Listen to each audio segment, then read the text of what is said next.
Il y a un peu plus de 10 ans est sorti le tout premier smartphone développé par Apple, présenté par Steve Jobs. L'iPhone a été une grande révolution pour nous tous. Aujourd'hui, je voulais vous parler de ça. L'une des plus grandes inventions de notre génération, mais aussi une invention qui est en train de nous asservir et nous rendre esclaves. En moyenne, une personne regarde son téléphone 221 fois par jour. Aujourd'hui, nos téléphones ont pris une place tellement importante de nos vies qu'ils sont devenus des membres à part entière de nos corps. Il s'avère qu'une étude menée au Royaume-Uni près de 2000 personnes a démontré qu'on consulte en moyenne 221 fois son smartphone dans la journée. 221 fois, c'est énorme. Et sur 24 heures, 3 heures sont consacrés à regarder l'écran de nos téléphones. Et oui, ça se comprend. Lorsque vous êtes dans les transports, vous regardez votre téléphone. Vous avez une file d'attente, vous regardez votre téléphone. Vous vous ennuyez, vous regardez votre téléphone. Une notification arrive, vous regardez aussi votre téléphone. Et c'est là tout le problème, c'est qu'à un moment, la machine prend le dessus sur vous. Il a été prouvé que le multitâche, ça n'existe pas. Et le multitâche, c'est que votre cerveau va donner du temps par alternance à différentes choses. Le problème, il est là. C'est qu'aujourd'hui, sur téléphone, vous avez accès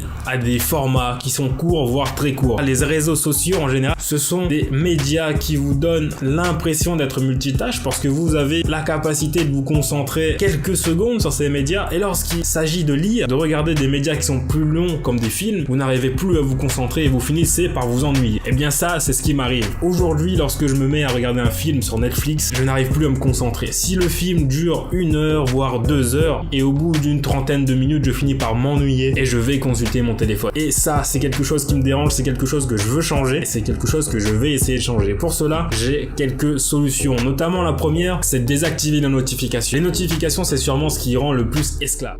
Cette fois-ci, on se retrouve en voix off et je vais vous montrer comment désactiver les notifications sur Android. Si vous êtes sur iOS, je vous conseille vraiment d'aller chercher un petit peu sur Google ou sur n'importe quel autre moteur de recherche parce que je ne saurais pas vous indiquer la marche à suivre. Concrètement, sur Android, comment ça se passe? Eh bien, il suffit de dérouler le panneau qui se trouve en haut, le panneau des notifications. Pour faire simple, vous cliquez sur le petit engrenage, vous allez ensuite dans Notifications, puis dans Applications. Et pour finir, vous sélectionnez l'application qui vous concerne. Moi, en l'occurrence, je vais sélectionner Discord et je vais bloquer les notifications de Discord. En tout cas, si vous n'êtes pas certain de tout ça, je vous invite grandement à aller chercher un petit peu sur internet ce qui se fait.